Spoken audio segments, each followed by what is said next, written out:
मुस्लिम नेता और मुल्ला मौलवी कॉमन सिविल कोड और शरीयत के नाम पर मुस्लिम समाज को भड़काना बंद करें। क्या भारत की शरीयत सऊदी अरब, इराक, ईरान की शरीयत जैसी ही है? यदि यह अल्लाह की शरीयत होती तो पूरी दुनिया में एक जैसी होती। यह बात कही है विहिप के केंद्रीय संयुक्त महामंत्री डॉक्टर सुरेंद्र जैन ने। डॉक्टर जैन ने मुस्लिम नेताओं और धर्मगुरुओं से पूछा है कि क्या आप नहीं चाहते कि आपकी बच्चियां 3 तलाक के डंक से मुक्त हो और हलाला जैसी पीड़ा उन्हें सहनी ना पड़े।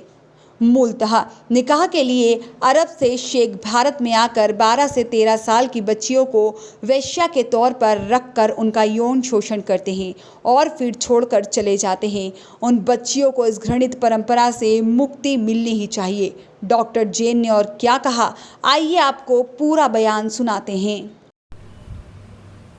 भारत का संविधान और भारत की न्यायपालिका बार बार कहती है कि भारत में कॉमन सिविल कोड होना चाहिए। वर्तमान सरकार ने लॉ कमीशन की स्थापना की और लॉ कमीशन ने संपूर्ण देश की राय जानने के लिए एक निमंत्रण भेजा। यह स्वागत योग्य कदम है। इससे बड़ी लोकतांत्रिक व्यवस्था नहीं हो सकती।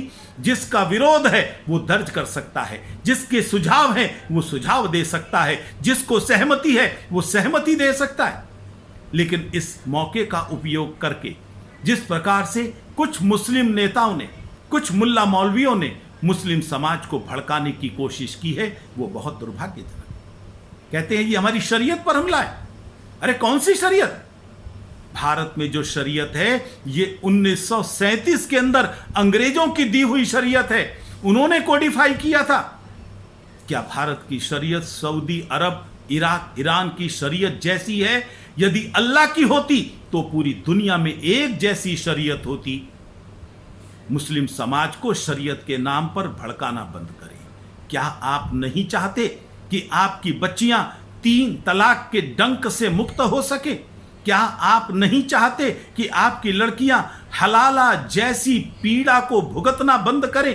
क्या आप नहीं चाहते कि मुत्ताह निकाह के अंतर्गत अरब के शेख जो आकर 12-13 साल की कमसिन बच्चियों को कुछ दिन के लिए यौन शोषण करते हैं, अपने साथ वेश्या के तौर पर रखते हैं और फिर छोड़कर चले जाते हैं, उनको इस परंपरा से मुक्ति मिले और मुस्लिम समाज की लड़कियां भी बाकी समाज के साथ कंधे से कंधा मिलाकर आगे बढ़ सके? हमेशा उनको सेक्स स्लेव बनाकर रखना चाहते हो और बजाय स्वतंत्र राय के आपने तो अब सीमाएं पार कर दी। QR कोड जारी कर रहे हैं, सबकी एक जैसी राय हो। यौमे नमाज की घोषणा की गई है। कल जुम्मे का दिन है। पूरे देश का मुस्लिम समाज सड़कों पर उतरे, नमाज करे और विरोध करे कॉमन सिविल कोड का। और केवल यही नहीं, तकरीरें होंगी केंद्र सरकार के खिलाफ, तकरीरें होंगी हिंदू समाज के खिलाफ, तकरीरें होंगी कॉमन सिविल कोड के खिलाफ।